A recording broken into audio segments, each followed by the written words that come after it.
Phim Việt chết yểu, nhà sản xuất vỡ nợ, điều đứng.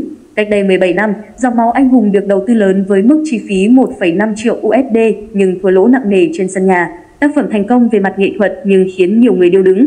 Cố nghệ sĩ ưu tú Nguyễn Chánh Tín bị phá sản. Đạo diễn Sắc Ly Nguyễn tới năm 2023 mới trả hết nợ ngân hàng. Được xem là một trong những tác phẩm hành động nổi bật nhất của điện ảnh Việt Nam những năm 2000, Dòng máu anh hùng hội đủ đầy đủ những yếu tố từ nội dung hấp dẫn, diễn viên xuất sắc, bối cảnh mãn nhãn, sự chú ý ở quốc tế. Sau một năm rưỡi thực hiện và ra mắt trong năm 2007, bộ phim đem lại trải nghiệm hoàn toàn mới cho khán giả. Giữa bối cảnh rạp Việt chỉ quanh đi quẩn lại những dự án phim kinh phí thấp, không ít đánh giá cho rằng bộ phim đạt tiêu chuẩn của Hollywood, mở ra nguồn cảm hứng cho dòng phim hành động thuần Việt. Thành công về mặt nghệ thuật, đưa các diễn viên như Ngô Thanh Vân, Johnny Trí Nguyễn lên hàng sao, ấy vậy bộ phim phải chịu cảnh thua lỗ nặng nề. Đến nỗi cố nghệ sĩ ưu tú Nguyễn Chánh Tín, nhà đầu tư Dòng máu anh hùng, phải lao đao, phá sản. Bom tấn chết yểu của điện ảnh Việt, lấy bối cảnh đất nước trong những năm kháng chiến chống Pháp năm 1922. Dòng máu anh hùng khắc họa những con người yêu nước dưới sự lãnh đạo của nhà cách mạng Đề Cảnh. Chính quyền Pháp khi đó đào tạo chó săn võ nghệ cao cường nhằm mục đích trấn áp phần tử nổi loạn, thủ lĩnh nghĩa quân Đề Cảnh là một trong số đó. Trong lần ám sát tránh sở bất thành, Võ Thanh Thúy, Ngô Thanh Vân, con gái Đề Cảnh bị bắt bởi hai tên sĩ quan chó săn sĩ Dustin Nguyễn và Cường, Johnny Trí Nguyễn. Tìm cách chinh phục Thúy, tiêu diệt Đề Cảnh, Cường được gài làm gián điệp. Chứng kiến tình yêu nước của Thúy, Cường bị chinh phục, giúp cô vượt ngục, đối đầu với chính đồng đội cũ của anh. Ở thời điểm năm 2007, tác phẩm có kinh phí gần 1,5 triệu USD, khoảng 27 tỷ đồng, đồ sộ hơn gấp nhiều lần đối với phim Việt cùng thời. Hãng Chánh Phương của cố nghệ sĩ ưu tú Nguyễn Chánh Tín dồn tâm sức, tiền bạc cho bộ phim với mong muốn chất lượng đạt đến trình độ ngang hàng với nền điện ảnh lớn trong khu vực. Tính riêng trang phục lên tới 300 bộ, cố nghệ sĩ thế chấp nhà vay ngân hàng 8,3 tỷ đồng. Cái khó chồng chất, Dòng máu anh hùng được gửi đi nhiều liên hoan phim quốc tế nhưng chịu cảnh bị ăn cắp trắng trợn. Bộ phim bị rò rỉ, sao chép tràn lan, ảnh hưởng đến doanh thu cũng như quá trình phát hành ở nước ngoài và DVD.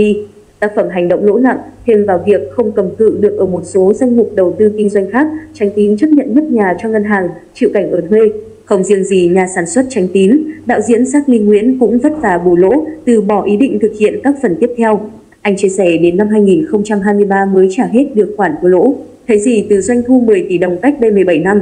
Doanh thu theo thống kê khoảng 3 tuần công chiếu rơi vào mức 4 tỷ đồng, con số khá ấn tượng với phim Việt ra rạp trái vụ Tết khi ấy, nhưng không duy trì cơn sốt được lâu. Tổng kết, Dòng máu anh hùng mang về 10 tỷ đồng khi chiếu trong nước, chưa kể ăn chia với rạp phim. So với kinh phí đầu tư, doanh thu chưa bằng 1/2 do bị đánh cắp bản quyền, tác phẩm không mấy khởi sắc khi chiếu ở thị trường nước ngoài. Ước tính các phim chiếu rạp cùng năm với Dòng máu anh hùng cũng thu về tiền tỷ dù vốn đầu tư chỉ loanh quanh dưới 5 tỷ đồng. Võ Lâm Truyền Kỳ đạt khoảng 13 tỷ đồng, Áo lụa Hà Đông khoảng 4 tỷ đồng, Trai nhảy thu 9 tỷ đồng, Chuông reo là bắn thu 7 tỷ đồng.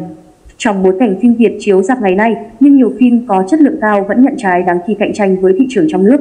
Rõ ràng, doanh thu chưa thể nói lên chất lượng phim. Năm 2023, hai phim Việt được giới phê bình đánh giá cao là Thành phố ngủ gật, Bên trong vỏ kén vàng chỉ thu về lần lượt 230 triệu đồng và 1,1 tỷ đồng. Phim về ẩm thực muôn vị nhân dân do đạo diễn Trần Anh Hùng thực hiện được khen tại Liên hoan phim Cannes lần thứ 76. Cũng chỉ khiêm tốn thu về hơn 3 tỷ đồng khi chiếu ở rạp Việt Nam. Thời gian qua, nhiều nhà sản xuất sốc khi vé ế ẩm, thua lỗ nặng nề vì kịch bản bị chê. Gần nhất, phim Đóa hoa mong manh của Mai Thu Huyền rời rạp sau 3 tuần công chiếu, chỉ thu về hơn 430 triệu đồng. Thành tích bết bát này, Mai Thu Huyền từng bức xúc cho rằng tác phẩm của cô quá ít xuất chiếu, bị ép vào khung giờ xấu. Trong khi đó, Xuân Lan, nhà sản xuất phim Cái Giá của Hạnh Phúc, lên tiếng cầu cứu khán giả, lo sợ phim bị lỗ vốn. Dù phim Thái Hòa đóng chính, nam diễn viên được coi là bảo chứng phòng vé. Với chất lượng mãn nhãn từ Dòng máu anh hùng, nhiều khán giả cho rằng bộ phim ra đời sai thời điểm, nếu không cũng sẽ bội thu về doanh số. Nhất là đặt trong tương quan thị trường phim Việt những năm qua.